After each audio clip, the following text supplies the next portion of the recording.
Vía Forum, tengo el placer de darles de nuevo la bienvenida al Fórum Europa, la tribuna política que organizamos con la colaboración de Asisa, BT y Red Eléctrica de España.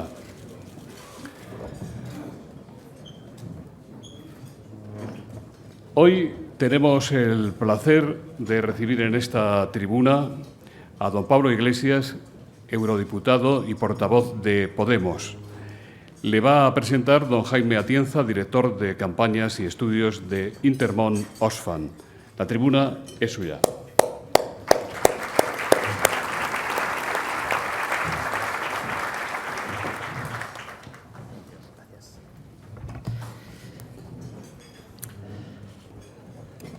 Buenos días y, en primer lugar, muchas gracias a Podemos por habernos pedido a Oxfam Intermón que presentemos a Pablo Iglesias en este acto. Para nosotros es una magnífica oportunidad de poder exponer algunas de las ideas que hemos venido planteando a lo largo de los últimos informes en este año. Agradecemos también al Foro Nueva Economía la oportunidad de estar con todos ustedes. Les digo muy rápidamente quién somos. Oxfam Intermón es una organización internacional, una organización no gubernamental que trabaja en más de 100 países del mundo, que trabaja luchando contra la pobreza y la injusticia y que busca abordar las causas de la pobreza y la injusticia. Desde nuestro punto de vista, la sociedad civil y la ciudadanía es un contrapoder fundamental del sector público, de los actores públicos y de los actores privados, y cuando hay una armonía entre sector público, sector privado y una ciudadanía activa que tiene voz y puede participar, es cuando se producen los verdaderos progresos para la humanidad y cuando las cosas funcionan mejor para la gente ordinaria, para la gente corriente y para la gente pobre, que es lo que nos importa. Nosotros hemos venido a esta invitación, hemos aceptado esta invitación con mucho gusto y somos una organización políticamente independiente. Dialogamos con todos los grupos políticos, con todos los grupos parlamentarios, como bien saben los que pertenezcan a alguno de esos grupos. Y para nosotros toda oportunidad de diálogo político, de propuesta y de participación es un momento fundamental de ejercer la voz. Y ahora mismo hay dos cuestiones que recogen nuestra preocupación, una preocupación que nace de la visión y de la implicación con las personas más pobres en muchos países y cada vez más con las personas que sufren el impacto de la crisis en España. Dos cuestiones de las que quería hablarles muy brevemente para introducir la presentación de Pablo Iglesias. La primera es la desigualdad y, para decirlo muy rápido, podemos decir que es la epidemia del siglo XXI. La desigualdad, que era una característica del mundo, ahora es una característica cada vez más intensa de nuestras sociedades y, por desgracia, España está en la parte alta del ranking. Ya saben, porque escuchan las noticias todos los días, así que no les vamos a desvelar nada, que España está en el segundo lugar en desigualdad en la Unión Europea y que España crece, la desigualdad en España crece más rápido que en ningún otro lugar. Además, tenemos índices de pobreza y de vulnerabilidad en nuestra sociedad que son insólitos, que no podíamos imaginar hace pocos años, y esto nos obliga, como una organización internacional, a fijarnos cada vez más en lo que está ocurriendo en la sociedad española. La tendencia a la que estamos abocados, si no corregimos, si no se corrige este aumento de la desigualdad, es una sociedad donde estemos con un porcentaje de población en situación de pobreza, no de pobreza extrema, de la pobreza más visible, sino de pobreza de baja intensidad, de la que no se ve, que puede llegar al 40% en 2025. Es una grave señal de alarma que nos viene de los informes de la Fundación Foessa, de las estadísticas del INE y de las proyecciones de los números que tenemos hoy en día. Es fundamental, entonces, tratar de corregirlo. Y, además, desde la conciencia de que la desigualdad extrema no beneficia a nadie. La desigualdad es un gran problema desde el análisis económico para el crecimiento económico. Es un gran problema también para el bienestar de la sociedad. Las sociedades más desiguales son más violentas, son más inseguras y, para darles una estadística muy sencilla, cuanto más desigual es una sociedad, más se gasta en seguridad privada, más armas existen y más separación termina habiendo entre los diferentes segmentos de la sociedad. Y, por último, decir que La desigualdad es algo que crece rápido, crece a través de shocks, cuando se recortan las políticas sociales, por una parte, y se permite o se favorece la concentración de la riqueza, pero que es como un incendio en un bosque. El bosque se quema rápido, pero que vuelva a crecer, reducir la desigualdad, y tenemos una larga experiencia de trabajo en América Latina, sobre todo. Reducirla es algo que cuesta mucho, recuperar esas políticas sociales públicas para que la gente con menos recursos tenga oportunidades es mucho más difícil. Y esa es nuestra visión del tema de la desigualdad, y la completo con dos datos de una encuesta que como Oxfam Internacional hemos hecho en 8 países de Asia, África, América y algunos países europeos, entre ellos España. En España, 9 de cada 10 personas se declaran indignada o preocupada ante la brecha entre los más ricos y el resto de la sociedad. Ese es el nivel de conciencia que existe en la sociedad española. Y por otra parte, también 9 de cada 10 personas creen que reducir la brecha entre los más ricos y el resto dará lugar a una economía más sólida. Y subrayo esto porque no es dará lugar a una sociedad mejor, sino a una economía más sólida. Así que tenemos factores sociales y factores económicos que nos hacen creer que reducir la desigualdad es una de las tareas más importantes de este próximo periodo. ¿Y cuáles son las grandes herramientas para reducir la desigualdad? Bueno, tradicionalmente en política económica se habla de dos, los ingresos fiscales y las políticas públicas, lo que se hace con esos recursos públicos. Cuando las personas no tienen recursos, necesitan oportunidades que les vienen a través de la educación pública, de poder acceder a la salud y, por tanto, no tener que gastar sus escasos recursos en cuestiones tan básicas que les impiden desarrollarse.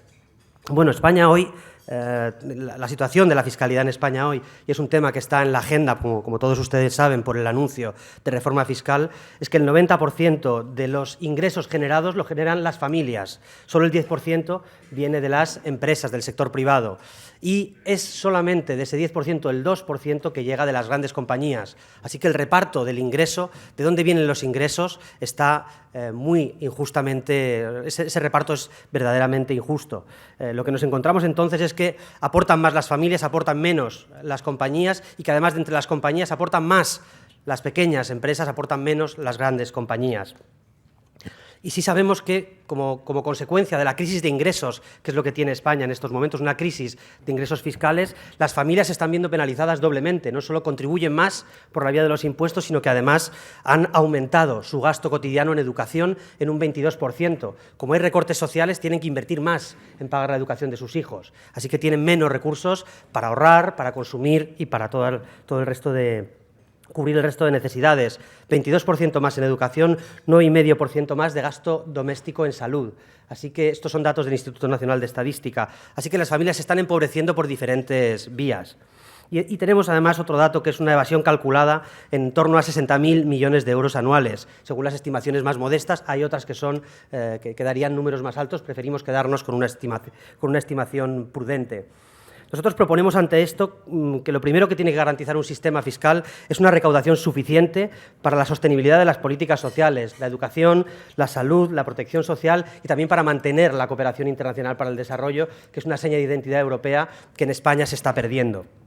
Y luego es muy importante en este periodo también garantizar una definición de esas políticas sociales, porque si degradamos ahora mismo lo que significa tener educación pública, acceso a la salud o acceso a cualquier otro tipo de protección social, cuando hay una recuperación económica, la gente que está en la parte de abajo no va a recibir no va a sentir esa recuperación, y la brecha de desigualdad se mantendrá. Proponemos también progresividad, que paguen más quienes más tienen, quienes más actividad económica generan. Eso es muy importante, es muy positivo que haya actividad económica. Creemos que es importante que haya actividad económica, que haya nuevas inversiones, que haya nuevos negocios y que también se generen ingresos para el conjunto a través de esto. Pero es importante que tribute más quien más tiene.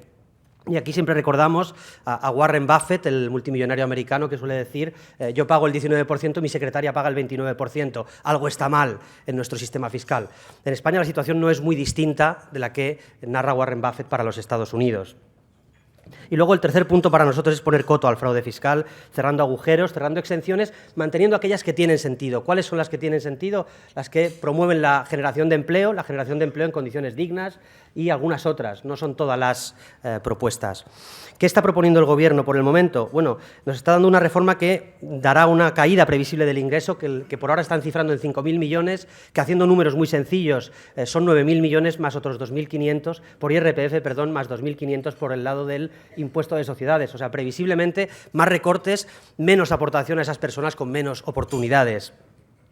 También es una reforma que, aunque recorta todos los tramos del IRPF, concentra los beneficios en las rentas más altas. Por encima de 53.000 euros, la bajada es la mayor bajada del sistema impositivo y además ya no hay progresividad. A partir de 53.000 todas las rentas pagarán lo mismo y hay una reducción de los ingresos de capital, con lo cual esos ingresos que están asociados a las rentas más altas también reducirán el ingreso y se concentrará en esos sectores de rentas altas.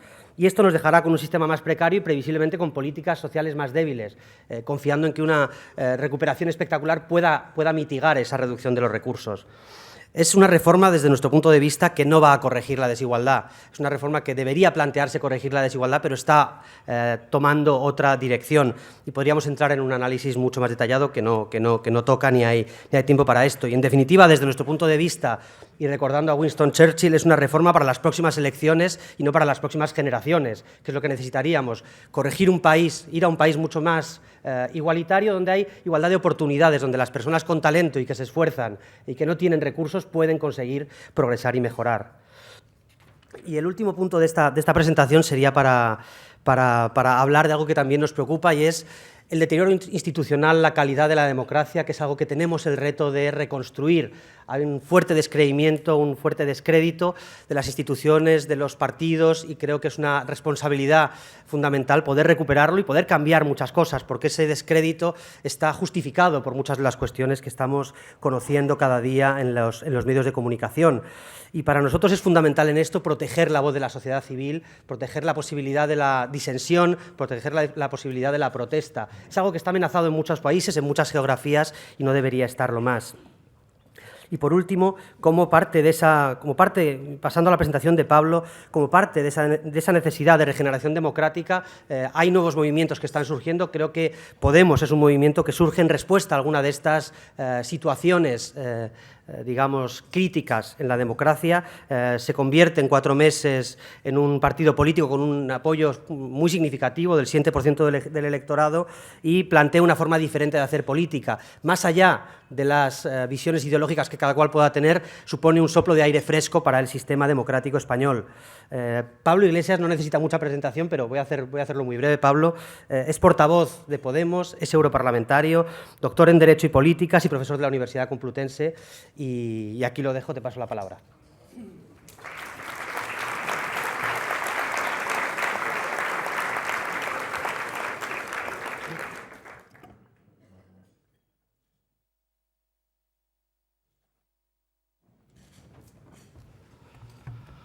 Buenos días a todos y a todas. Un placer estar aquí con ustedes. Soy consciente de la cierta expectación que ha generado mi presencia en un lugar como este, el Hotel Ritz. Parece que algunos solo me imaginan aquí entrando con un grupo de militares para nacionalizar el hotel, expropiarles los bisones a las señoras y los relojes a los caballeros, pero los que me conocen saben que rara vez digo que no a una invitación a dialogar, a discutir, a debatir, y para mí es un placer poder estar aquí y poder proponerles una serie de cuestiones para que discutamos y para que dialoguemos. Creo, además, que hacer una conferencia aquí en la que voy a hablar del poder financiero, en la que voy a hablar de lo que se ha convertido la Unión Europea, de los resultados de las políticas de austeridad en España, tiene en este escenario un lugar idóneo. He estado mirando en Internet y he visto que aquí hay habitaciones que cuestan 690 euros, 722 con desayuno, y si se trata de una habitación de lujo, 1.180 euros, al tiempo que, según Infojobs, un ayudante de cocina aquí cobra 1.200 euros. Creo que este hotel es una magnífica representación de las contradicciones sociales que vive Europa del Sur y el lugar, insisto, ideal para hacer una conferencia como esta. Mientras yo hablo desde esta tribuna, seguramente hay periodistas, reporteros, camarógrafos o cámaras de televisión que no llegan a los 1.000 euros al mes, mientras que seguramente hay caballeros cuya ropa cuesta el salario de 3 meses de un trabajador medio en España. Seguramente aquí hay personas con excelentes planes de pensión privados y gente que no va a tener una pensión jamás. Habrá gente aquí que considere que lo que estoy diciendo es un ejercicio de demagogia y de populismo y otros que estarán sonriéndose para sus adentros porque tenían ganas de escuchar verdades como puños. Así es la política y es ideal encontrar un escenario en el que la controversia pueda manifestarse. ¿Qué mejor lugar que el Hotel Ritz para hacer una conferencia como esta?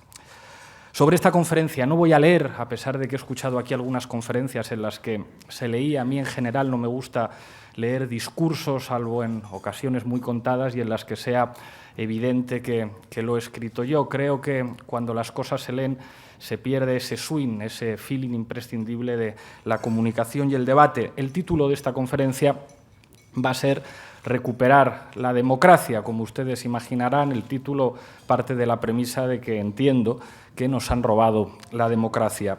Hablaré de los poderes financieros, de quién manda, hablaré de cómo comenzó la crisis económica en los Estados Unidos en el año 2006-2007, de cómo se extendió por Europa, de cómo Europa ha quedado convertida en un espacio de 2 velocidades en la que existe un norte acreedor y un sur deudor que se especializa en ofrecer mano de obra barata, y señalaré brevemente los resultados de las políticas de austeridad en nuestro país, a grandes rasgos aplicados por los 2 partidos que han gobernado en los últimos 30 años. Como ustedes saben, yo soy profesor de ciencia política y desde que Nicolás Maquiavelo dio sentido autónomo a nuestra disciplina como ciencia, sabemos que la ciencia política es la disciplina que estudia el poder, es decir, un politólogo tiene que estar preocupado de dónde está el poder. ¿Dónde está el poder en estos momentos?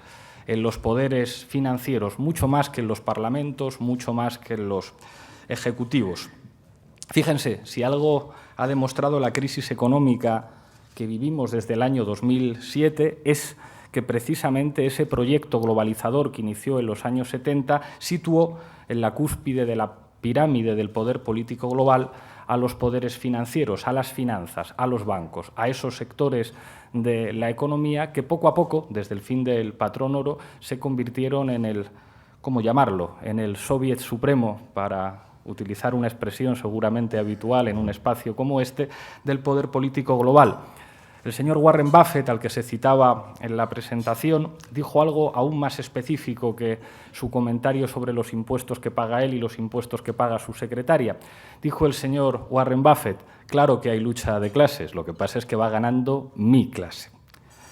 Para que entiendan ustedes lo que representa y en qué se manifiesta el poder de las finanzas, me van a permitir que cite una reflexión escandalizada de Bill Clinton poco después de ser elegido presidente de los Estados Unidos. Estaba reunido con un grupo de asesores económicos que le alertaba sobre la urgencia de reducir el déficit público, algo que nos tiene que sonar mucho a los españoles. Había que calmar a los mercados de bonos. Y Bill Clinton, presidente de los Estados Unidos, aparentemente el hombre más influyente y poderoso del mundo, dijo: ¿pretenden decirme que el éxito de mi programa económico y de mi reelección dependen de la Reserva Federal y de un puñado de mercaderes de bonos? Pues efectivamente, señor Bill Clinton, usted será el presidente de los Estados Unidos, usted será el hombre más poderoso del mundo, pero la viabilidad de su programa económico y de su reelección depende de un puñado de mercaderes de bonos. Esta es la realidad del poder político global.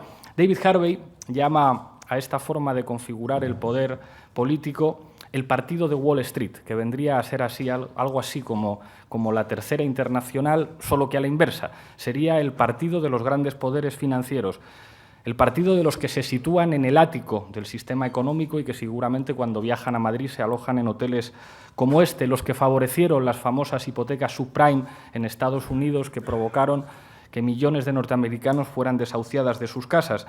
El partido del que fuera secretario del Tesoro y director ejecutivo de Goldman Sachs en Estados Unidos, el señor Henry Paulson, que fue el que recomendó a su presidente inyectar 700.000 millones de dólares en el sistema bancario norteamericano, que después se convertirían en 2 millones.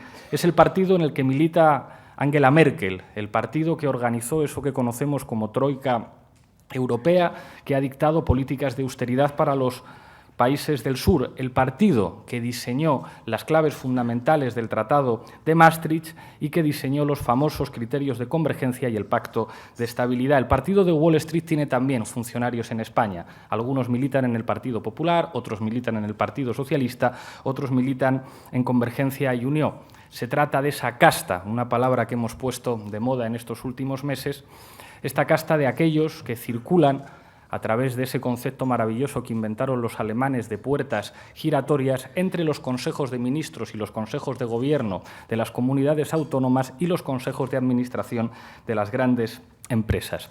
Todo empezó en los Estados Unidos. En 2006 comenzaron a aumentar los desahucios en los barrios humildes. Inicialmente se trataba tan solo de familias de afroamericanos, de migrantes latinoamericanos y de mujeres solteras. No era algo demasiado preocupante hasta que los desahucios empezaron a afectar a familias blancas de clase media. A finales de 2007, más de 2 millones de estadounidenses habían perdido su vivienda y otros 4 estaban a punto de perderla. Esto era el resultado de algo muy concreto, muy específico, el fracaso del sistema bancario. No se habían equivocado los ciudadanos norteamericanos, no se habían equivocado los sindicatos norteamericanos, se habían equivocado los bancos. Las sociedades de crédito hipotecario entraron en quiebra como consecuencia de la caída de los precios en el mercado inmobiliario y como una reacción en cadena se hizo visible que buena parte de los bancos estadounidenses tenían una relación entre activos y pasivos de 1 a 30. ¿Cuál fue la principal consecuencia de esto? Dejaron de prestar a las familias y a la pequeña y a la mediana empresa. Fracasaban los bancos porque la economía ya no se fundamentaba en la producción, sino en las finanzas. Se construyó una mentira oficial que tenía como máxima expresión las agencias de evaluación de los activos financieros, pagadas, paradójicamente, por los propietarios de esos activos financieros que estas agencias tenían que evaluar. Mintieron, dijeron que el modelo era perfectamente sostenible. Mentían las agencias de calificación y mentía también el Fondo Monetario Internacional, que siempre elogió la vitalidad del sistema financiero y que incluso en 2007 se atrevió a decir públicamente que la zona euro estaba preparada para un periodo de crecimiento sostenido. Esto lo dijo en el año 2007 el Fondo Monetario Internacional. Y finalmente el sistema bancario estadounidense colapsó y dejó de cumplir sus funciones como proveedor de crédito a las empresas y a las familias, que es para lo que tiene que servir un sistema financiero. El gobierno de los Estados Unidos, por supuesto, intervino, pero precisamente para ayudar a aquellos que se habían equivocado. Socializaron la deuda de la banca convirtiéndola en deuda nacional. De esta manera, el 25 de septiembre de 2008, el gobierno de Bush, poco antes de la llegada de Obama a la Casa Blanca, anunciaba el plan de rescate que les mencionaba antes de 700.000 millones de dólares, que finalmente costaría 2 billones para hacer frente a los activos tóxicos que habían provocado un problema de liquidez en los bancos. ¿Cómo pudo ocurrir eso? ¿Cómo pudo ocurrir que los ciudadanos norteamericanos tuvieran que pagar las deudas de sus bancos? Pues quizá porque el secretario del Tesoro norteamericano, el señor Henry Paulson, había sido antes el director ejecutivo de Goldman Sachs. En palabras de David Harvey, era como si Wall Street hubiera decidido dar un golpe de Estado contra el gobierno y el pueblo de los Estados Unidos. Se demostró quién mandaba realmente en los Estados Unidos. ¿El presidente? ¿Los ciudadanos norteamericanos? No. Mandaba el partido de Wall Street. De esta manera, los contribuyentes estadounidenses regalaron su dinero a Morgan Stanley, a Citigroup, a Goldman Sachs y a otros estafadores del mismo estilo. Algunos pensamos que los estafadores deben estar en la cárcel, otros piensan que hay que rescatarles con dinero público. Al tiempo que ocurría todo esto, el gobierno de los Estados Unidos se negó a extender el subsidio de paro a 800.000 estadounidenses que estaban sin trabajo. Y la crisis después llegó a Europa, al tiempo que el Fondo Monetario Internacional decía que la zona euro estaba preparada para afrontar un maravilloso proceso de crecimiento sostenido. En países del sur, los llamados PIGS, A los países del sur se le añade Irlanda, Portugal, Italia, Grecia y España. Millones de personas perdían sus trabajos, se desalojaba de sus casas a las familias y los sistemas de salud y educación pública eran desmantelados mediante programas de austeridad, haciendo pasar a mejor vida eso que en las facultades de Ciencias Sociales enseñábamos que era el estado del bienestar. Igual que en Estados Unidos se desplazó la carga de la crisis de las entidades financieras a los ciudadanos. Y para hacer frente a una deuda nacional sin precedentes, las poblaciones de la europeriferia tuvieron que soportar eso que se llamó políticas de austeridad y recortes de las prestaciones públicas. Aquella identificación mítica de la eurozona como paraíso de los derechos sociales, como paraíso de una cierta prosperidad, como aquel modelo de constitucionalismo europeo posterior a la Segunda Guerra Mundial que aseguraba que el trabajo era la garantía del bienestar, pasaba a mejor vida. Los países periféricos de Europa del Sur asumían que ese modelo de desarrollo económico que les había desindustrializado y había hecho que sus estructuras productivas tuvieran que ver con burbujas inmobiliarias, pelotazos urbanísticos y una absurda construcción de un modelo turístico que dejaba al país sin estructuras soberanas para gobernar, veían cómo sus modelos económicos se situaban en niveles propios de un país desarrollado y no en niveles propios de un país europeo.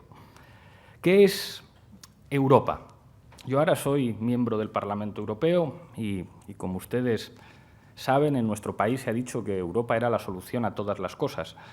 En un momento sin duda de lucidez, pero que nos ha costado muy caro, Ortega y Gasset dijo España como problema y Europa como solución. Parece que Europa era la única manera en la que los españoles podíamos aspirar a salir del atraso, de la oscuridad y de todo eso que se identifica con lo peor de nuestro país y que Europa vendría a ser la solución.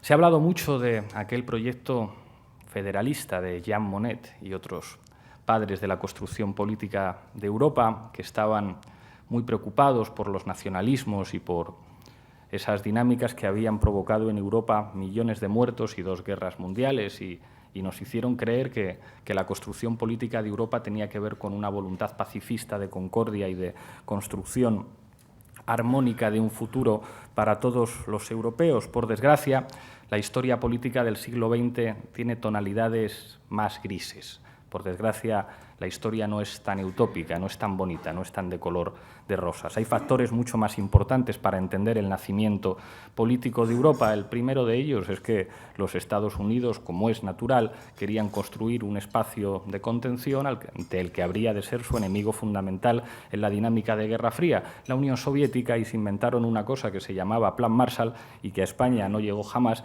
y que sirvió para asegurar un desarrollo económico sin precedentes en los años posteriores a la Segunda Guerra Mundial. Estaba, por otra parte, el interés de Francia de ser el principal eje de dominio político de una nueva estructura en la que su superioridad militar y diplomática sobre Alemania no podría estar contestada, y estaba una Alemania destruida como consecuencia de la Segunda Guerra Mundial que aspiraba en última instancia a poder reunificarse y a poder industrializarse y desarrollarse económicamente, aun asumiendo que su peso no podría ser equivalente inicialmente al de Francia en los planos militar y diplomático. Lo que pasa es que es verdad que ese modelo de desarrollo europeo tuvo cosas buenas, que tienen que ver con eso que señalábamos antes del constitucionalismo posterior a la Segunda Guerra Mundial y con los valores del antifascismo europeo. Tenía que ver con ese pacto entre capital y trabajo que aseguraba que aquellos que tuvieran un empleo iban a poder llegar, iban a poder optar a unos estándares mínimos de bienestar social. Y es verdad que en muchos países europeos se normalizaron para buena parte de la población los sistemas educativos, los sistemas de salud y un mejoramiento incuestionable de las condiciones de vida de la clase trabajadora, así como su acceso a los derechos civiles. Tenía que ver en aquellos momentos con el éxito social de un modelo europeo que empezaría a ponerse en cuestión en los años 70. En los años 70, con el fin del patrón oro, con el terreno que sentó las bases para que más tarde Margaret Thatcher en el Reino Unido y Ronald Reagan en los Estados Unidos empezaran a desarrollar un modelo de empoderamiento político del poder financiero sin precedentes, empezó a cuestionar eso que se conocía como economía real y empezó a cuestionar los sistemas de protección social fundamentados en el consumo, fundamentados en eso que el señor Keynes definió como la clave fundamental para el desarrollo y la viabilidad económica de los sistemas de mercado, que eran las políticas de demanda agregada.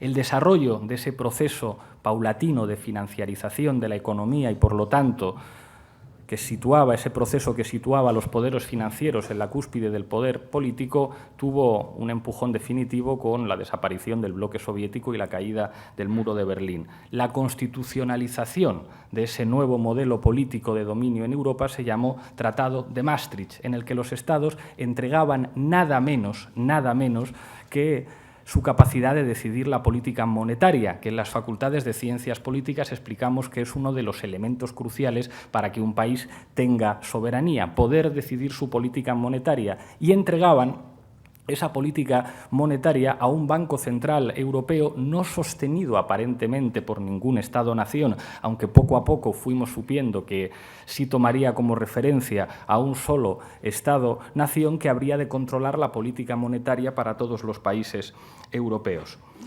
La Unión Europea construyó una institucionalidad extraña, cuyo único espacio de representación democrática era el Parlamento Europeo, que, como saben ustedes, está completamente vacío de competencias. Las principales decisiones que afectan a la vida de los ciudadanos europeos no se toman en el Parlamento Europeo, sino que se toman en instancias de dudosa legitimidad democrática. Algunos autores, como el señor Perry Anderson, dicen que la estructura institucional europea en estos momentos sería la que le hubiera gustado al señor Hayek. Y, desde luego, las biografías de algunos de los dirigentes europeos son para echarse a temblar. El presidente del Banco Central Europeo es el señor Mario Draghi, representante para Europa de Goldman Sachs, famoso por haber asesorado al señor Lucas Papademos, presidente del Banco Central de Grecia, para maquillar y falsear la contabilidad del Banco Central griego.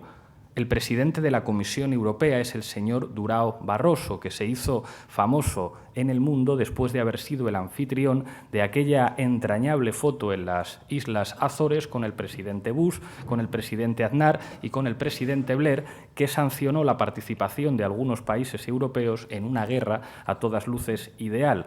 No será casual que sea precisamente el presidente británico quien propusiera después a Durão Barroso, el artífice, por otra parte, del colapso económico de Portugal, como presidente de la Comisión Europea.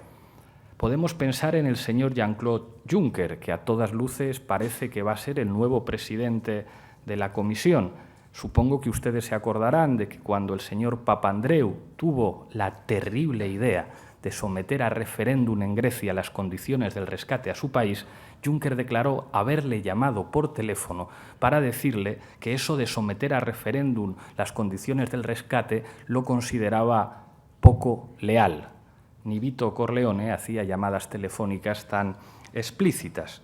En fin, parece cuestionable que en estos momentos el problema de España tenga como solución esta institucionalidad europea, en el que tenemos una moneda que no está aparentemente respaldada por ningún Estado, pero que en última instancia trabaja para Alemania. Como ustedes saben, el Banco Central Europeo no financia a los Estados, no compra deuda, pero sin embargo se ofrece créditos en condiciones magníficos a algunos bancos. La Unión Europea sigue teniendo una dependencia militar inaceptable de los Estados Unidos. Como saben ustedes, el territorio de la Unión está repleto de bases militares. Les aseguro que, como patriota, a mí no me gusta que en mi país haya bases militares de otro país.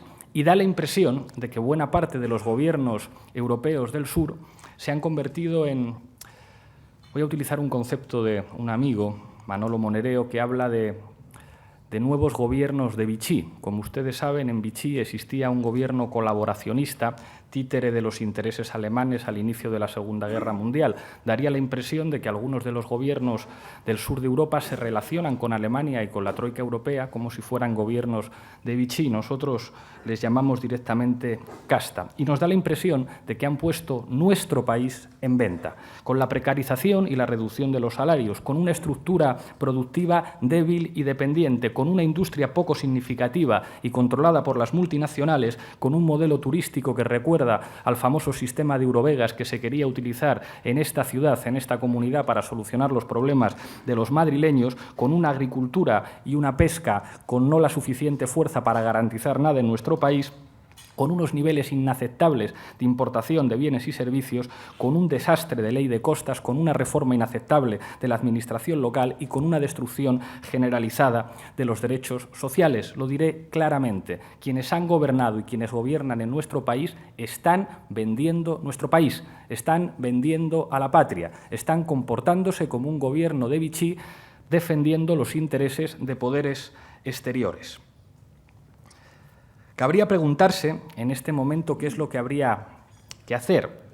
Yo soy de izquierdas, pero creo que el hecho de ser de izquierdas en este momento es poco relevante. Creo que estamos en una situación de excepcionalidad social en los que hace falta medidas de urgencia que todos los españoles que amen a su país tendríamos que defender. Hacen falta simplemente medidas democráticas, medidas de recuperación de la decencia, medidas de recuperación de la dignidad y de la soberanía en una perspectiva de construcción de una Europa distinta, una Europa que proteja a sus ciudadanos, una Europa que proteja los derechos sociales y una Europa que asuma que la soberanía popular es la base de la construcción de la democracia, mientras las decisiones fundamentales las tomen en la pirámide, en la parte más alta de la pirámide del poder financiero y los parlamentos no tengan capacidad de decisión soberana, entonces es muy difícil que haya democracia. Esto no es una afirmación para la galería. No sé si recuerdan ustedes el famoso recurso de inconstitucionalidad del Gobierno español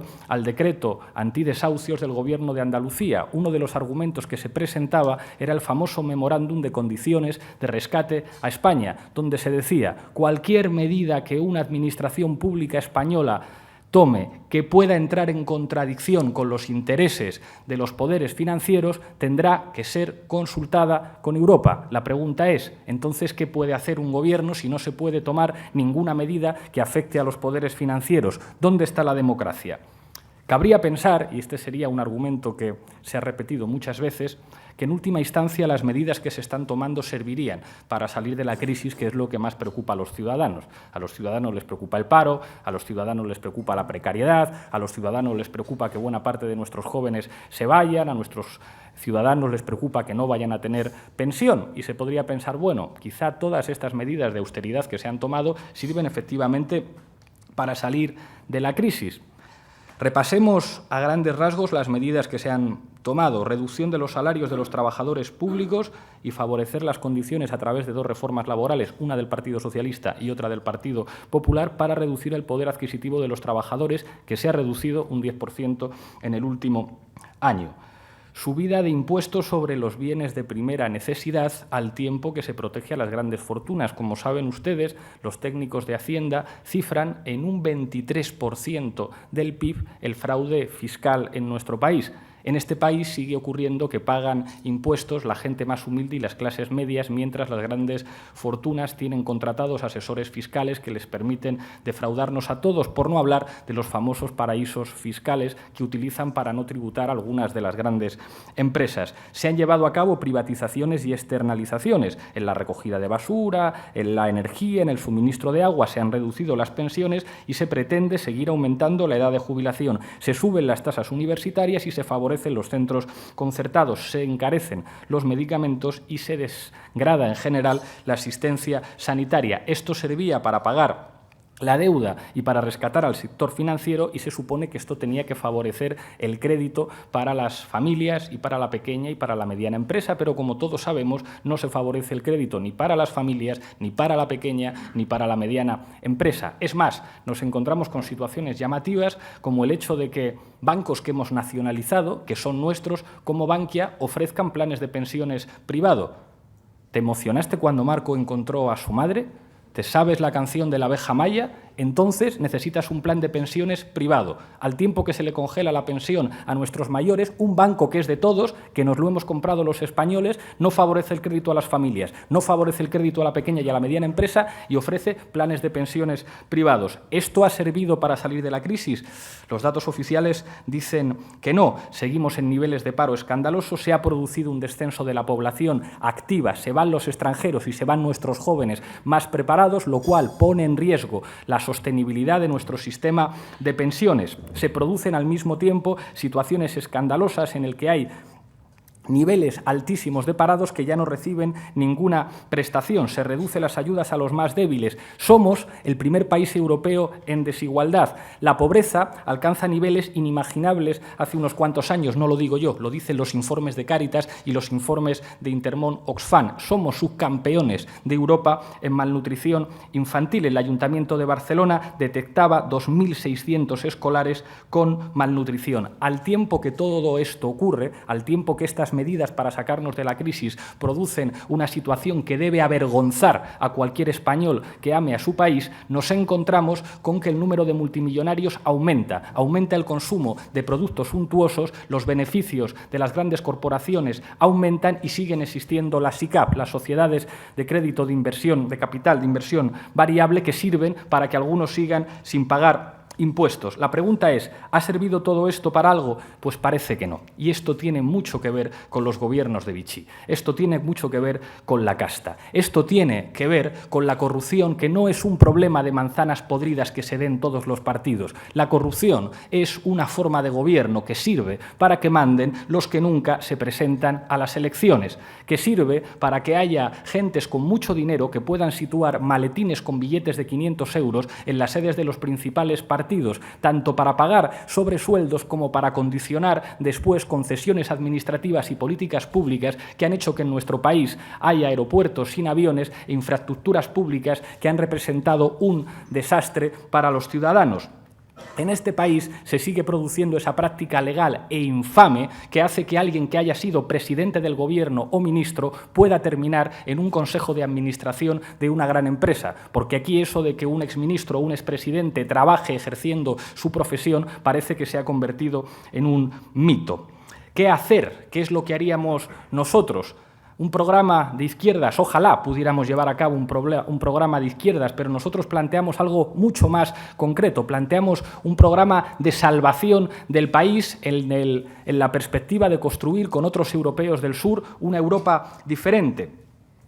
Hay que hacer, y esto es inevitable, una auditoría y una reestructuración de la deuda, sencillamente porque es insostenible la deuda que hay en este país, que no deja de aumentar a pesar de las políticas de austeridad. Es decir, seguimos teniendo una deuda impagable al tiempo que los ciudadanos cada vez están mucho peor. Ya termino.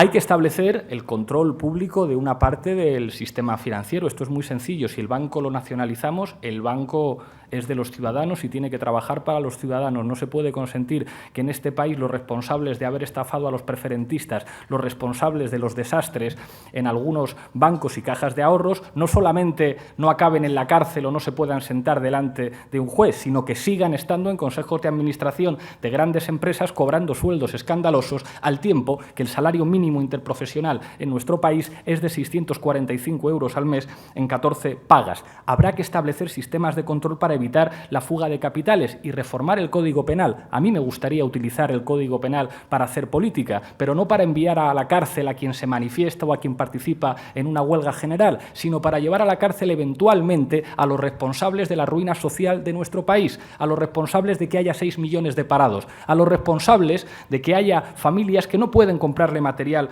escolar a sus hijos. Habrá que ampliar la titularidad pública de ciertas áreas de la economía. No puede ser que un país que ha construido las infraestructuras fundamentales que han utilizado para enriquecerse las empresas energéticas asista impasible a que haya cientos de miles de españoles a los que el invierno se les corte la calefacción y se les corte la luz. El artículo 128 de la Constitución permite a un gobierno tomar el control de una empresa o grupo de empresas cuando éstas estén llevando a cabo prácticas prácticas oligopólicas en contra de los intereses de los ciudadanos. Bastaría con aplicar la ley. Hay que reindustrializar el país. No podemos ser una colonia de Alemania. En este país hemos visto como un modelo de desarrollo que destrozaba la industria de nuestro país y construía una economía terciarizada que hacía nuestro país dependiente, nos sitúa en una posición en la que parece que en el mercado internacional nuestro país lo único que puede hacer es ofrecer mano de obra barata. Habrá que hacer por fin una reforma fiscal redistributiva para que las grandes fortunas paguen impuestos en este país. Aquí solamente pagan impuestos los trabajadores y las clases medias. Habrá, gracias a esa reforma fiscal, que mejorar la sanidad y la vivienda en nuestro país. Habrá que acabar con los desahucios hipotecarios y con los paraísos fiscales. Y para esto hace falta un poco de renovación política. Hace falta gente que esté ocupando las instituciones públicas, que no tenga sueldos de escándalo que le distancien de la población a la que representa. Hará falta gente en las instituciones públicas que no se siente en consejos de administración de grandes empresas. ¿Esto se puede hacer solamente en España? Estoy convencido de que no, pero yo estuve hasta antes de ayer en Grecia, donde pude encontrarme con el que será seguramente el próximo presidente de ese país, Alexis Tsipras, y la situación de su país es muy parecida a la del nuestro. A los europeos del sur nos están humillando, nos están convirtiendo en colonias, nos están quitando la dignidad y han arrancado la soberanía a nuestros países. Lo que hay que hacer es algo que va mucho más allá de la izquierda y la derecha. Tiene que ver con amar a tu gente, con querer a tu país, con defender cosas muy sencillas como la dignidad, los derechos sociales y los derechos civiles y reivindicar algo que dijeron hace demasiado tiempo los revolucionarios franceses: libertad, igualdad y fraternidad. Muchas gracias.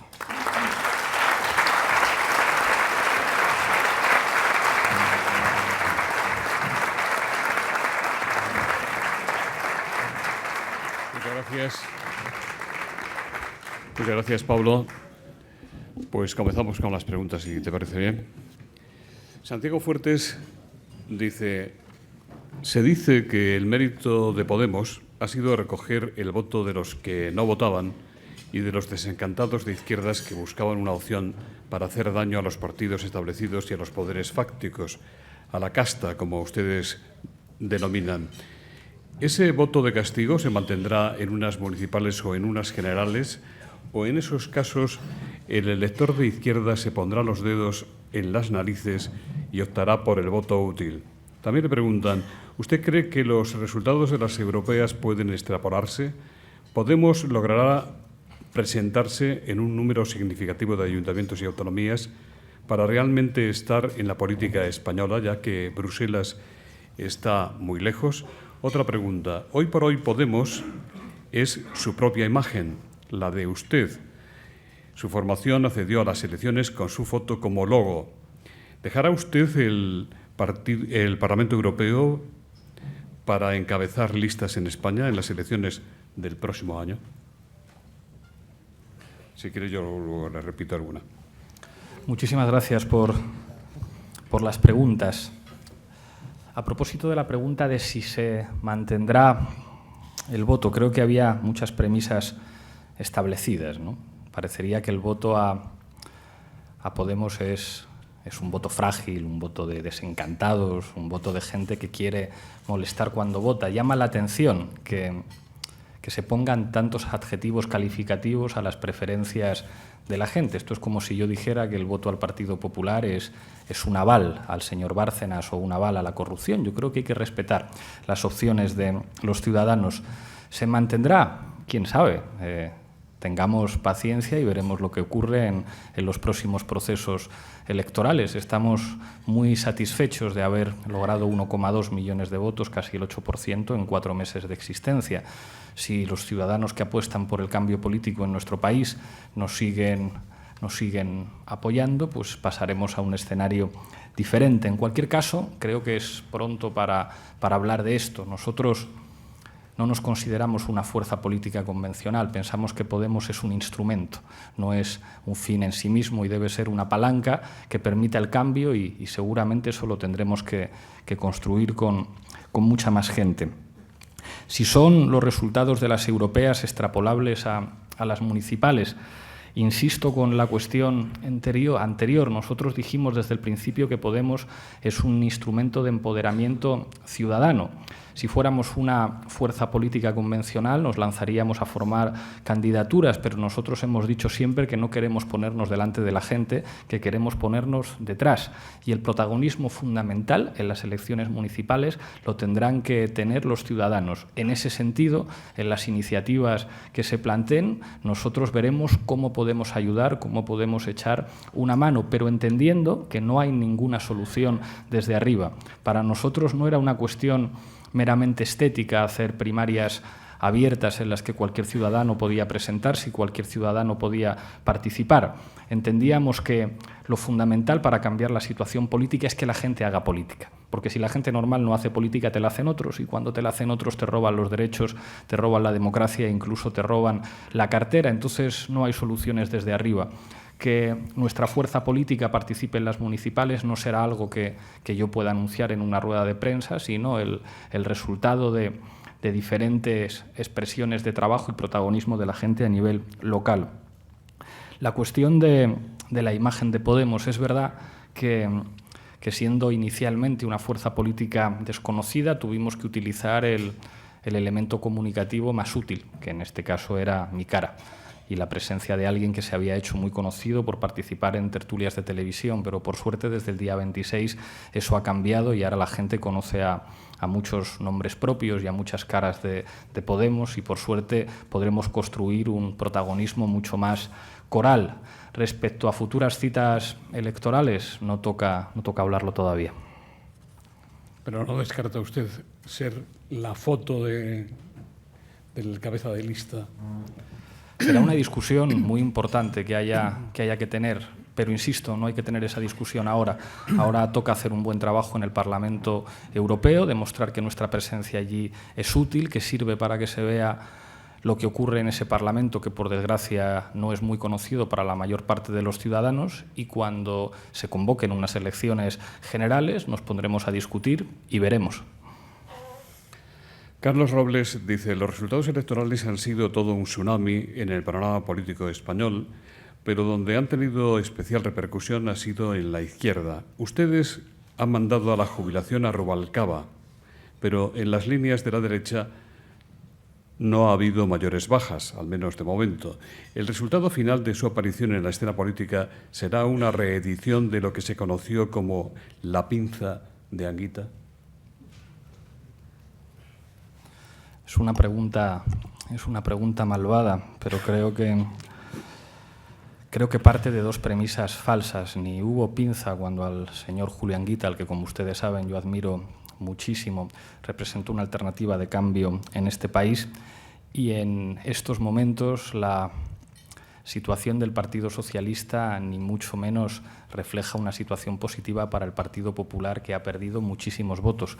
Les recuerdo que una de las consecuencias más llamativas, al menos en términos politológicos, de las elecciones europeas fue que los dos partidos dinásticos de nuestro país no alcanzaron juntos ni siquiera el 50% de los votos. Tanto el Partido Popular como el Partido Socialista se encuentran en una situación particular, digámoslo así. La pinza fundamental la hemos visto en Grecia, donde el Partido Socialista y Nueva Democracia, que es el equivalente al Partido Popular, gobiernan juntos. La hemos visto en Alemania, en esa gran coalición en la que socialistas y conservadores gobiernan juntos. La hemos visto en el Parlamento Europeo, donde buena parte de las mociones el PSOE y el PP las votan juntos. Y creo que si el cambio político sigue avanzando en este país, también lo veremos aquí. A nosotros nos entristece mucho, pero por desgracia, todavía en cuestiones estratégicas, el Partido Popular y el Partido Socialista se parecen mucho. Pactaron la reforma del artículo 135 de la Constitución sin consultar a los ciudadanos. Expresidentes y exministros de ambos partidos acaban en consejos de administración. Ambos hicieron reformas laborales que merecieron la contestación en forma de huelga general de los sindicatos de nuestro país, que estarán ustedes de acuerdo conmigo en que no se caracterizan por un estilo especialmente levantisco. Ambos partidos partidos parece que pactaron en el mes de marzo una abdicación exprés en el que han hecho entrar por la puerta de atrás al nuevo jefe del Estado, en el caso del Partido Socialista prohibiendo incluso la libertad de voto de sus diputados y impidiendo que en una cuestión fundamental para el futuro del país, como es la jefatura del Estado, en un momento de excepcionalidad, la gente pudiera al menos decir su opinión. Parece que para algunos los españoles siguen siendo menores de edad. Creo que la pinza fundamental que atenaza a los españoles es esa que forman Partido Popular y Partido Socialista. A mí me gustaría que no fuera así.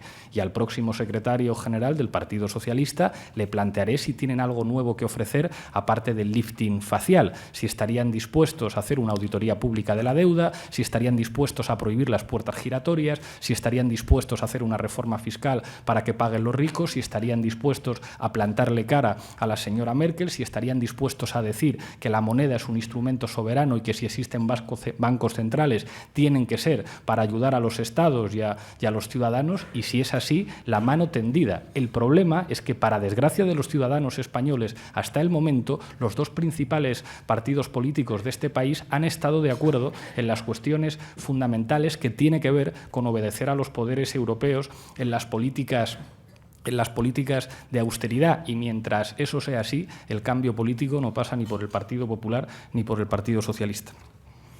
Antonio Cabero le pregunta cuántos bancos le llamaron el lunes después de las elecciones para ofrecerles algún tipo de línea de crédito. ¿Ya le ha llamado Botín o se han visto ustedes? ¿Qué mensaje quiere enviarle a los banqueros desde aquí, además del que ya les ha dado en su intervención? Hay otra pregunta que le voy a hacer. Joana Guerrero dice: ha trascendido en las redes sociales que Podemos ha renunciado a las subvenciones que tiene derecho como partido político. ¿Esto es así? Respecto a la primera pregunta, respondo lo mismo que cuando me preguntaron si me había llamado el jefe del Estado. Creo que no, pero tengo muchas llamadas perdidas en el teléfono móvil de teléfonos que desconozco, y quizá alguna sea del señor Emilio Botín o quizá alguna sea de algún banco, pero yo no he hablado con nadie y no nos han ofrecido ninguna línea de crédito. Respecto al mensaje a los banqueros, es simplemente que la democracia implica que las decisiones fundamentales las tienen que tomar los ciudadanos y que el sistema financiero es muy importante y que en este país tendrá que cumplir la ley cuando nosotros gobernemos todo el mundo, los banqueros también, y que se acabarán los indultos y que se acabarán los paraísos fiscales y que se acabarán los comportamientos imprudentes e irresponsables por parte del sector financiero que puedan poner en riesgo la situación de los ciudadanos. Y yo creo que esto es una cosa muy normal. Esto es lo que debería decirle a los banqueros cualquier demócrata, cualquier persona que ocupara una responsabilidad pública. Ustedes tienen que pagar impuestos como el resto de los ciudadanos, ustedes tienen que respetar la ley. Si ustedes llevan a cabo comportamientos irresponsables, el Estado tendrá que actuar en consecuencia porque tiene que proteger a los ciudadanos. A propósito de la renuncia a la subvención, nosotros lo que hicimos en la campaña electoral fue no pedir ningún crédito. No pedimos crédito a los bancos porque nos parece que en nuestro país quien tiene una deuda tiene un problema. Si debes dinero a alguien o si debes favores a alguien, en algún momento determinado te pueden intentar hacer valer esos favores, y hemos visto cómo algunos partidos políticos en nuestro país están endeudados con los bancos. Nosotros no queríamos estarlo y por eso hicimos una campaña electoral austera y creo que no nos fue nada mal.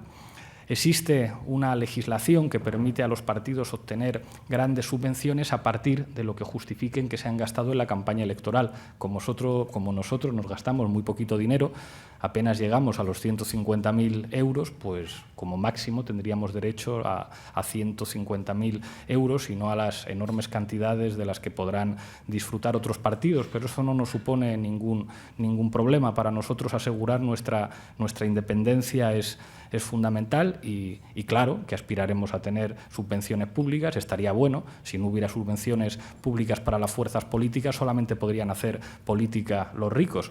Pero no queremos estar endeudados con ningún banco y queremos poder tener como únicos acreedores a los ciudadanos. Rosa, por favor, recojan el papel que ofrece este señor.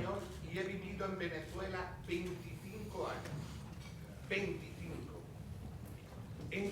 asesoro usted a Venezuela en la represión contra mi hija estudiante de comunicación de la Católica? No me permite. ¿Usted asesoró a Venezuela en que mi esposa no puede comprar papel toalé ni comida? ¿Usted asesoró a Venezuela en que en la represión de los estudiantes a tiros? Usted me dijo que... Por favor, cálmese, cálmese. Nunca ha tenido la delicadeza, aquí está su Twitter, donde usted no se ha atrevido nunca a encarar. Yo les digo, en Venezuela... Sea breve, por favor. De euros, sí, usted, el señor recibió su asociación, 3 millones de euros. Ahora le pregunto, y mi hijo no puede comprar papel, ¿cuál es? No Señor. puede comprar nada. Ahora Señor. que me responde, usted me va a responder. Señor. Responda, no responda. Señor. Le he mandado 100.000 twitters. Yo soy español que he vivido 25 años y que me tuve que venir. Me perdona. Ahora, responda. Usted me va a conceder, ¿vale? Me perdona. En Venezuela están matando a los jóvenes que defienden ellos. Educación, por favor. Defienden ellos y matan a mi hija, la cayeron a golpes. Una niña de 22 años.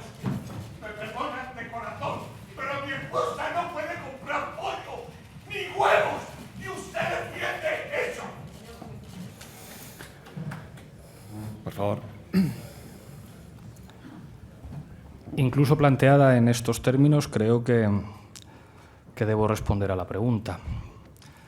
Yo jamás he asesorado a nadie para que repriman a nadie, ni para que golpeen a nadie, ni para que dejen a nadie en una situación económica difícil, ni tampoco para que muerdan el cuello a los niños y les saquen la sangre, que a la vista del tono del caballero que intervenía daba la impresión de que algunos nos dedicamos a eso. Creo que esta intervención es sintomática del miedo que tienen los que no se atreven a discutir con prudencia, con buenas formas y con argumentos. Yo creo que en América Latina en los últimos años han pasado cosas muy interesantes y que pueden merecer una discusión muy interesante, con argumentos. Pero desde la amenaza, desde el grito, desde la crispación, creo que es muy difícil discutir. Y yo estaré encantado de discutir de cualquier tema, de las políticas públicas de cualquier país, en cualquier lugar y con cualquier persona, como he hecho siempre. En nombre de nuestra organización pedimos disculpas, no estaba obviamente previsto. Rosa Carriegos dice, algunos le comparan a usted con el Felipe González de los años 70. Incluso algunos consideran que usted es más moderado que Felipe González en aquella época. ¿Propugnaría usted una OTAN de salida ya?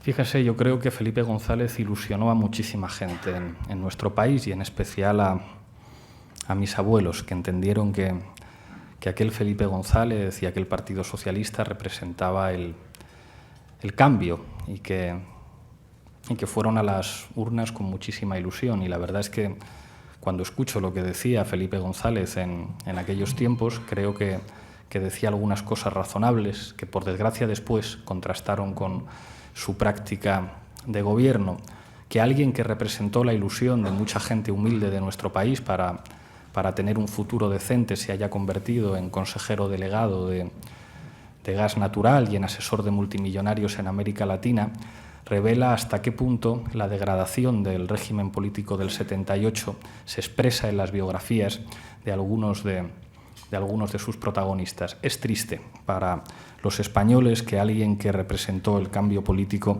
acabe convertido en consejero delegado y en asesor de multimillonarios. Y respecto a la OTAN, digo lo que debería decir cualquier patriota. A ningún patriota le puede gustar que haya bases militares de otro país en su territorio, tan sencillo como eso. Se justificó durante mucho tiempo que la dinámica de la Guerra Fría y la dinámica de bloques justificaba la presencia de bases militares estadounidenses en países europeos. No entiendo cuál es la justificación en estos momentos. A mí los únicos cuarteles que me gustaría que hubiera en mi país son los del ejército de mi país. Amelia Valencia le dice, usted es republicano, ¿cree que el nuevo rey va a ser útil en algo para mejorar la situación con Cataluña, ¿qué haría usted con los procesos soberanistas y con el referéndum que promueven ERC y CiU? ¿Hacer un referéndum en Cataluña sería tanto como abrir el melón, con un efecto dominó muy peligroso? Respecto a la primera pregunta, yo creo que ni siquiera se ha planteado en este país el debate sobre república o monarquía, sino un debate mucho más sencillo, y es si los españoles son mayores de edad para decidir. Como todos ustedes saben, en nuestro país se justificó la existencia de un monarca, de un jefe del Estado no elegido democráticamente por los ciudadanos, inviolable, inmune, no sometido a procesos electorales regulares, porque servía para que no se diera un golpe de Estado. Esa fue la justificación fundamental. Yo entiendo que el debate que se ha planteado en este momento, 35 años después de la Constitución, es de si los españoles ya por fin somos mayores de edad para decidir, para elegir la forma de Estado que queremos. Y no entiendo por qué los dos principales partidos tenían tantos problemas en preguntar a los ciudadanos. Yo no cuestiono la legalidad del proceso de abdicación que se ha planteado, pero creo que en momentos de crisis la altura y la responsabilidad de Estado implica, para los que somos demócratas, algo tan sencillo como asumir la democracia, que es preguntar a la gente. ¿Podrá el nuevo jefe del Estado contribuir a reducir la tensión con Cataluña? Pues no tiene competencias para hacerlo, y parece mentira que yo tenga que decir esto aquí. No tiene competencias para hacerlo. Ni siquiera, por lo visto, tiene competencias para discutir. Yo he dicho muchas veces que me encantaría que el nuevo jefe del Estado fuera a un plató de televisión y a un sitio y pudiera recibir preguntas como las recibimos todos y discutir de política. ¿Cómo alguien que es inviolable, que tiene una función puramente testimonial y simbólica, va a contribuir a resolver un problema político? Los problemas políticos no se resuelven haciendo llamadas telefónicas secretas, si es a lo que se refieren los que dicen que el nuevo jefe del Estado pondrá a tener una influencia positiva. Los problemas políticos no se resuelven teniendo buenas relaciones con los grandes poderes económicos. Los demócratas entendemos que los problemas políticos se resuelven preguntando a la gente. Por eso, ¿cómo me va a parecer mal a mí que los catalanes puedan decir su opinión, puedan decir qué opinan? Si quieren seguir formando parte de este país, como a mí me gustaría, porque a mí no me gustaría que Cataluña así fuera, o si quieren un modelo de relaciones jurídicas diferentes. ¿Por qué tenemos tanto miedo a preguntar a la gente? ¿O es que no son mayores de edad para al menos expresar públicamente su opinión y decir que los problemas políticos, que son una evidencia que existen, se pueden resolver democráticamente preguntando a la gente? Ahora bien, no piensen que de mis palabras se trasluce ninguna simpatía hacia el señor Artur Mas. A mi juicio, los señores de Convergencia y Unió, en las cosas importantes, son muy parecidos a los del Partido Popular y a los del Partido Socialista. Los que privatizan, los que están de acuerdo con que los poderes exteriores sigan teniendo el control de las principales decisiones, no pueden hablar de soberanía. La soberanía es incompatible con la destrucción de su principal dispositivo de ejecución, que es la administración, que es lo que destruye, los que privatizan y los que en última instancia asumen políticas que van contra los ciudadanos. A mi juicio, a la hora de la hora, los señores de Convergencia y Unió son como los señores del Partido Popular. No tienen más patria que su dinero. Ahora bien, ¿cómo me va a parecer a mí mal que se pregunte a los ciudadanos de Cataluña cuál debe ser su futuro? Se dice que Convergencia y Unió se podría conformar in extremis con un modelo como el de Navarra. ¿Usted es partidario de que haya dos Españas, la del País Vasco, Navarra con un concierto, etcétera? A mí me gustaría que hubiéramos sido capaces de construir un país en el que todo el mundo se sintiera a gusto. Un país en el que, independientemente de la lengua que uno hable, de la cultura que uno hable, de la sensibilidad nacional que uno tenga, se sienta a gusto en el marco de las instituciones de un Estado plurinacional. A mí eso me hubiera encantado. Pero creo que, por desgracia, algunos han sido muy irresponsables y han tratado de imponer una idea de España con la que yo no me identifico como español. Ese país que representó Berlanga de manera lúcida e irónica en la escopeta nacional ha sido el país que muchos han querido representar, identificando nuestro nuestro país, con señores con tirantes con la bandera rojigualda y puros en palcos de equipos de fútbol, con una imagen que Machado describía como la España de charanga y pandereta. A mí me gustaría construir una España diferente, una España que tenga que ver con el país real. Pero entiendo que en ese marco hay muchos ciudadanos en Cataluña, ciudadanos en Navarra y la Comunidad Autónoma Vasca, ciudadanos en Galicia, que no se sienten cómodos. Y ya me gustaría a mí que se sintieran cómodos y que pudiéramos construir algo juntos. Pero creo que la respuesta a este tipo de problemas es preguntar a la gente si los catalanes o los navarros se sienten más a gusto con un modelo de relaciones jurídicas diferente, pues ¿qué le vamos a hacer? Es que la democracia es así. La democracia es preguntarle a la gente lo que opina y tratar de adaptar las decisiones a lo que la gente opina. Miguel Folgueira dice, como eurodiputado, ¿qué relato sobre ETA va a llevar a Europa? ¿El de un conflicto como hace ETA o el de una banda asesina? No sé si tendré la oportunidad en Europa de hablar de ETA. Si hablara de ETA, diría que el terrorismo ha producido un enorme dolor en nuestro país. Eso es indudable. Pero también diría que tiene explicaciones políticas, porque si no tuviera explicaciones políticas no se entendería por qué el gobierno de Felipe González se sentó a hablar con ETA, no se entendería por qué el gobierno de José María Aznar se sentó a hablar con ETA, no se entendería por qué el gobierno de Rodríguez Zapatero se sentó a hablar con ETA. Hablar de un problema y tratarlo de analizar políticamente no implica estar de acuerdo con él. Yo puedo hablar del cáncer y hablar del cáncer no implica que yo esté de acuerdo con el cáncer.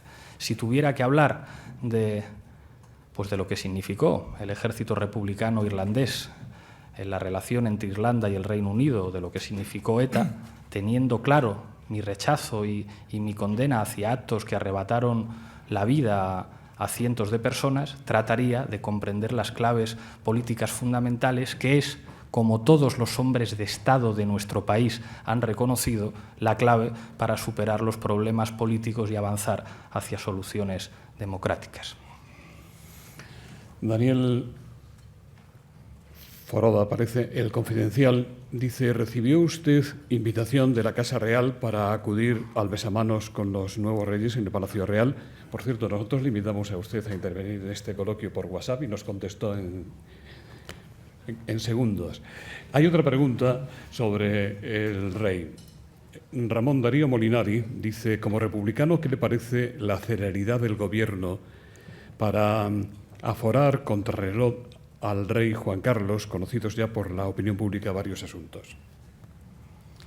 Respecto a la invitación al besamanos, lo cierto es que no. Nos invitan a bastantes pocos eventos de esta naturaleza. No sé qué hubiéramos decidido si nos hubieran invitado. Quizá hubiéramos decidido dar la sorpresa y acudir, ante lo que seguramente habríamos arrebatado buena parte de la atención mediática a los nuevos reyes de este país. No sé si después de decir esto nos van a invitar a alguna cosa. Respecto a la celeridad, esto no es una opinión como republicano, creo que a cualquier ciudadano le tendrá que parecer que es incompatible el aforamiento con la igualdad ante la ley.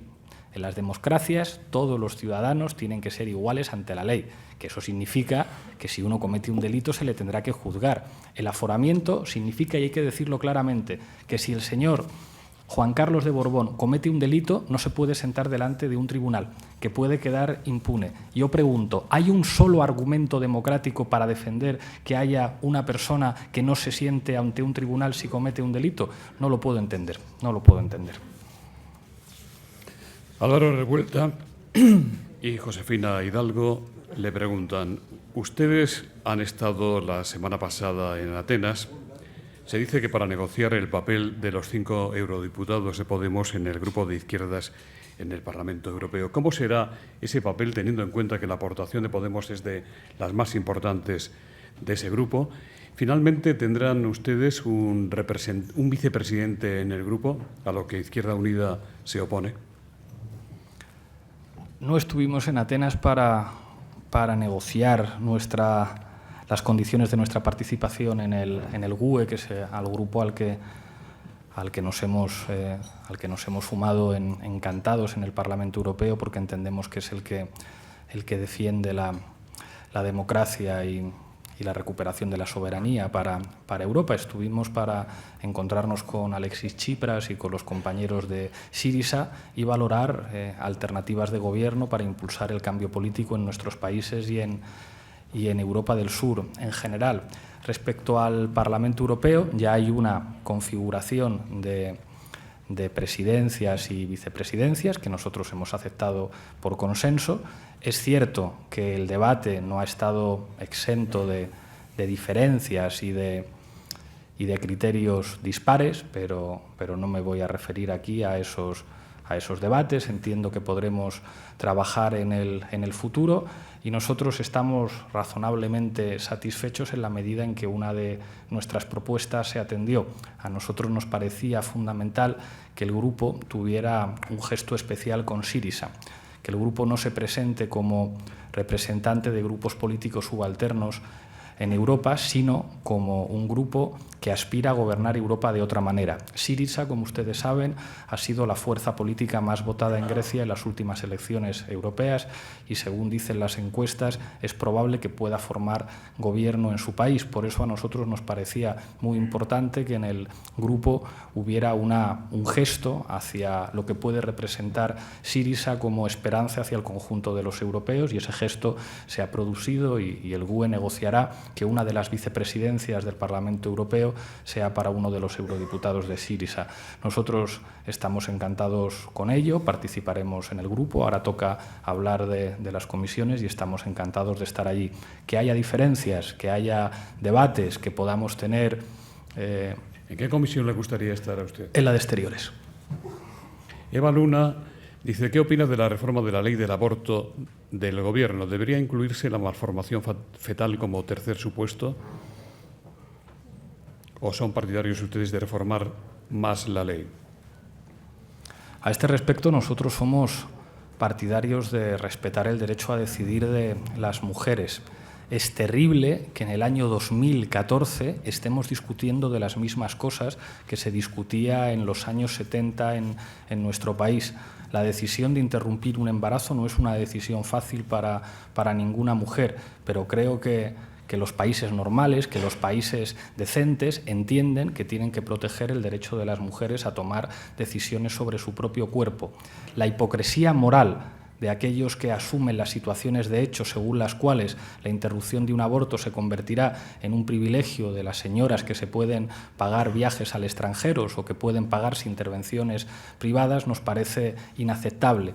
No se reducen las interrupciones de embarazos porque haya legislaciones restrictivas, simplemente se convierten en el privilegio de los que pueden pagar.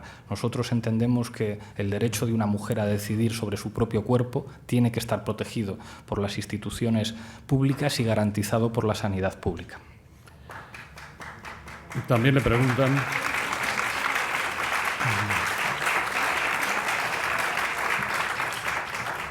También le preguntan para cuándo un sindicato Podemos como alternativa al bipartidismo sindical.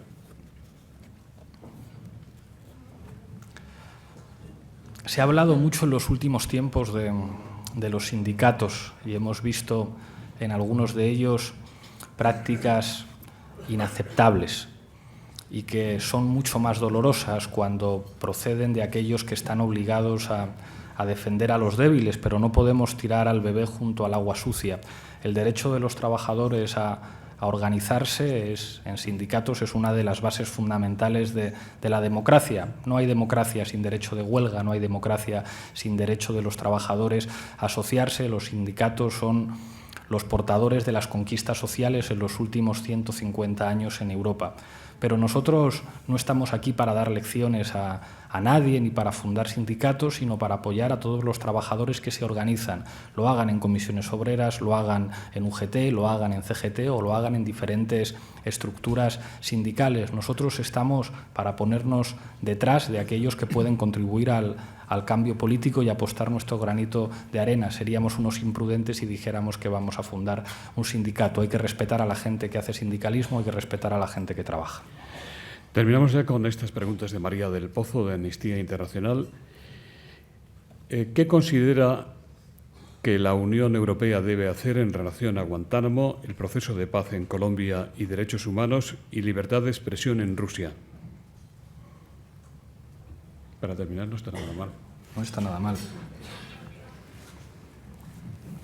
Pues creo que en los tres casos la respuesta debe ser muy parecida.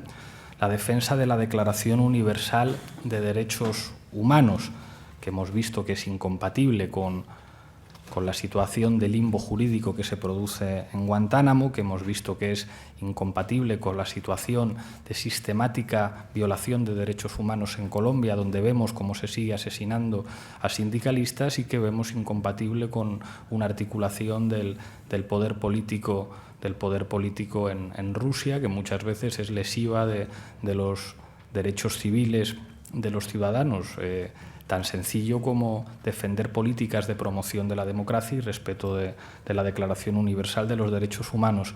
Es triste haber llegado a un punto en el que defender que se aplique la Declaración Universal de Derechos Humanos que han firmado la mayor parte de los países del mundo se haya convertido en algo tan radical.